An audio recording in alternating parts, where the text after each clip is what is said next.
ನೋಡಿ, ಇದು ನಾನು ಫ್ರಮ್ ಬಿಗಿನಿಂಗಿಂದ ಹೇಳ್ಕೊತಿದ್ದೀನಿ.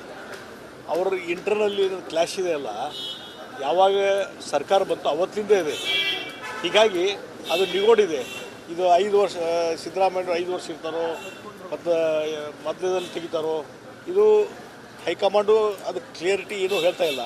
ಈಗ ಸಿದ್ದರಾಮಯ್ಯ 5 ವರ್ಷ ಇರಬೇಕು ಅನ್ನುವಂಥದ್ದು ಒಂದು ಸಿಗ್ನಲ್ ಕೊಡಬೇಕು. ಅನ್ನೆಸರಿ ಇನ್ಸ್ಟೇಬಲ್ ಗೌರ್ಮೆಂಟ್ ಏನಾಗುತ್ತೆ, ಇನ್ಸ್ಟೇಬಲ್ ಆಗುತ್ತೆ. ಸಿದ್ದರಾಮಯ್ಯವ್ರಿಗೆ ಕೈಗಳನ್ನು ಕಟ್ಟಿ ಹಾಕುವಂಥ ಪರಿಸ್ಥಿತಿ ಇವತ್ತು ನಿರ್ಮಾಣ ಆಗಿದೆ. ಒಂದು ಯಾವುದಾದ್ರು ಕ್ಲಿಯರಿಟಿ ಇರಬೇಕು. ಒಬ್ಬ ಮುಖ್ಯಮಂತ್ರಿ ಇದ್ದಂಥವ್ರಿಗೆ ಮತ್ತೊಬ್ಬರಿಗೆ ಇಲ್ಪ ಇದೇನು ಅತಂತ್ರವಾದಂಥ ಪರಿಸ್ಥಿತಿ ಆಗೋದ್ರಿಂದ ಅದು ಸರ್ಕಾರಕ್ಕೂ ಡ್ಯಾಮೇಜ್ ಆಗ್ತದೆ. ಅಷ್ಟೇ ಅಲ್ಲ, ಆಡಳಿತ ವ್ಯವಸ್ಥೆ ಹದಗೆಟ್ಟು ಹೋಗ್ತದೆ. ಹೀಗಾಗಿ ಈ ಇಂಟರ್ನಲ್ ಕ್ಲಾಶಸ್ ಅದಲ್ಲ, ಇದರಿಂದ ಸರ್ಕಾರಕ್ಕೆ ತೊಂದರೆ ಆಗ್ತದೆ. ಯಾವಾಗಲೂ ನಾನು ಮೊದಲಿಂದ ಹೇಳ್ಕೊಂಡು ಬಂದಿದ್ದೀನಿ. ಅದ್ರ ಬಗ್ಗೆ ಕಾಂಗ್ರೆಸ್ ಪಾರ್ಟಿ ಇದ್ರ ಬಗ್ಗೆ ಒಂದು ದೃಢವಾದಂಥ ನಿರ್ಧಾರ ಕೈಬೇಕು. ಎಸ್ ಆರ್ ನೋ ಅದನ್ನ ಹೇಳಬೇಕದು. ಇದು ಹೇಗೆ ಡಿಬೇಟ್ ನಡೀತಾ ಇದೆ. ಇದು ಮೊದಲು 1 DCM ಇದು 3 DCM 4 DCM 5 DCM, ಈಗ ಮುಖ್ಯಮಂತ್ರಿ ಬದಲಾವಣೆ, ಇದೆಲ್ಲ ಗೊಂದಲ ನಿರ್ಮಾಣ ಆಗೋದ್ರಿಂದ ಇನ್ಸ್ಟೇಬಲ್ ಗೌರ್ಮೆಂಟು, ಅದರಿಂದ ಆಡಳಿತ ವ್ಯವಸ್ಥೆ ಹದಗೆಟ್ಟು.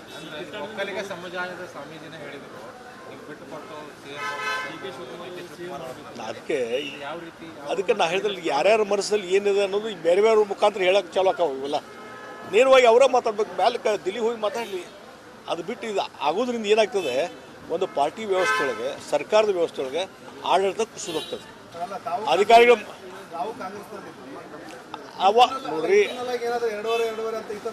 ನೋಡ್ರಿ ನಾ ಕಾಂಗ್ರೆಸ್ ಆಗಿದ್ರೆ ಇವೆಲ್ಲ ಒಳಗಿನ ಕೂಟು ಕೊಡ್ತಾಕ ಅವನು ಒಳಗಿನ ಕೂಟು ಒಳಗೆ ಇರ್ತಾವೆ. ನಾವು ಅಲ್ಲಿ ಓದ್ಕೊಳ್ಳೋಕೆ ಗುರ್ತಾ ಬಿಡ್ತಾವೆ. ಎಲ್ಲ ನಮ್ಮ ಮುಂದೆ ಆಗಿರ್ತಾವೆ ಎಲ್ಲ ವ್ಯವಹಾರ. ಇಲ್ಲ ಆಗೋದಿಲ್ಲ. ಅವಾಗೂ ಈ ಗುದ್ದಾಟ ಇದ್ದೇ ಇತ್ತು, ಈಗೂ ಗುದ್ದಾಟ ಮುಂದುವರೆದದು ಅಷ್ಟೇ. ನಾವು ಒಂದೇ ಹೇಳಿದಿಲ್ಲ ರೀ, BJP ಆಪರೇಷನ್ ಕಮಲ ಮತ್ತೊಂದು ಏನೂ ಮಾಡೋದು ಬೇಕಾಗಿಲ್ಲ. ಆ ಪಾರ್ಟಿ ಒಳಗಿರುವಂಥ ಒಳ ಬೇಗುದು ಏನಿದಲ್ಲ ಮತ್ತು ಶಾಸಕರ ಅಸಮಾಧಾನ, ಇದರಿಂದ ಇಫೆಕ್ಟ್ ಆಗತ್ತೆ ಸರ್ಕಾರಕ್ಕೆ. ಅದಕ್ಕೆ ಅದು ಅವ್ರಿಗೆ ಬಿಟ್ಟಂಥ ವಿಚಾರ.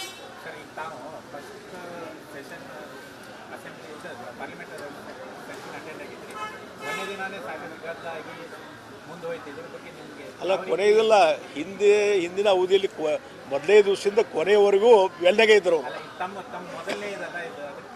ಅದಲ್ಲ, ಏನು ಇವು ಕಾಮನ್ ಇಲ್ಲಿ ಅಸೆಂಬ್ಲಿಲಿ ನೋಡಿದ್ದೀವಿ, ಅಲ್ಲಿ ನೋಡ್ತಾ ಇದ್ದೀವಿ ಅಷ್ಟೇ. ಏನು ಬದಲಾವಣೆ ಏನೋ ನಮಗೇನು ಅನಿಸಿಲ್ಲ.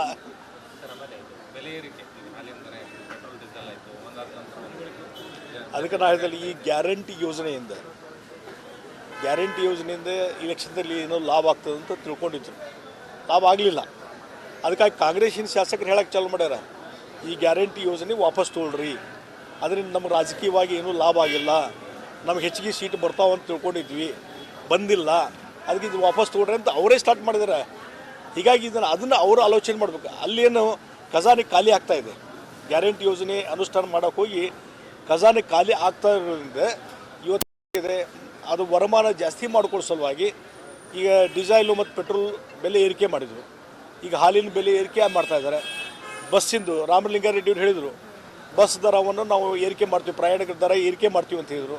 ಅಂದರೆ ಏರಿಕೆ ಹಾಕೋಣ. ಈಗ ಸಬ್ ರಿಜಿಸ್ಟ್ರ್ ಆಫೀಸ್ನಲ್ಲಿ ಯಾವುದೋ ಒಂದು ಡೀಡ್ ಮಾಡ್ಕೊಳ್ಳೋಕೆ ಹೋದರೆ ಅಫಿಡೇವಿಟಿಂದ ಸಣ್ಣದೊಂದು ಅಫಿಡೇವಿಟ್ ಇಟ್ಕೊಂಡು ಎಲ್ಲೇ ಮಾರ್ಟ್ಗೇಜ್ ಮಾಡ್ತಾರೆ ಬ್ಯಾಂಕ್ನಾಗ ಸಾಲ ತೊಗೊಳಕ್ಕೆ, ಅದನ್ನು ಹಿಡ್ಕೊಂಡು ಯಾವುದಕ್ಕೆ ಹೋಗ್ರಿ ಎಲ್ಲ ದೊಡ್ಡ ಪ್ರಮಾಣದಲ್ಲಿ ಇನ್ಕ್ರೀಸ್ ಆಗಿದೆ. ಹಿಂದೆ ಯಾವಾಗೂ ಇಷ್ಟ ದೊಡ್ಡ ಪ್ರಮಾಣದಲ್ಲಿ ಆಗಿರಲಿಲ್ಲ. ಜನಸಾಮಾನ್ಯರು, ಮಧ್ಯಮ ವರ್ಗದವರು, ಬಡವರು ಇದನ್ನು ಸಫರ್ ಆಗ್ತಾ ಇದ್ದಾರೆ. ಇದನ್ನು ಅರ್ಥ ಮಾಡಲಿಕ್ಕೂ ತಯಾರಿಲ್ಲ. ಹೀಗಾಗಿ ಇವತ್ತು ಕಾಂಗ್ರೆಸ್ನಲ್ಲಿ ಇದ್ದಂಥ ಶಾಸಕರೇ ಚಾಲು ಮಾಡಿದ್ದಾರೆ. ಇದು ಈ ಖಜಾನೆ ಖಾಲಿ ಆಗ್ತಾ ಇದೆ, ಈ ಗ್ಯಾರಂಟಿ ಯೋಜನೆಯಿಂದ ನಮಗೆ ತೊಂದರೆ ಆಗಿದೆ ಅಂತ ಅವರೇ ಹೇಳಕ್ಕೆ ಚಾಲು ಮಾಡಿದ್ದಾರೆ. ಅದಕ್ಕೆ ಇದನ್ನ ಆಲೋಚನೆ. ಯಾಕಂದರೆ ಸಿದ್ದರಾಮಯ್ಯನವರು ಅನುಭವ ಇದ್ದಂಥವ್ರು, 15 ಬಜೆಟ್ ಮಂಡನೆ ಮಾಡಿದಂಥವ್ರು. ಇದು ಕಾನ್ಸಿಕ್ವೆನ್ಸ್ ಅವರು ವಿಚಾರ ಮಾಡಿಕೊಂಡು ಇದ್ರ ಬಗ್ಗೆ ಅವ್ರು ನಿರ್ಧಾರ ಕೈಗೊಳ್ಬೇಕಾಗಿದೆ. ಸರಿಯಾದ ನಿರ್ಧಾರ ಕೈಗೊಳ್ಬೇಕು. ಅಂದರೆ ಇವತ್ತು ಜನರ ಮೇಲೆ ಭಾರ ಆಗಲಿಕ್ಕೆ ಸಾಧ್ಯ ಇಲ್ಲ.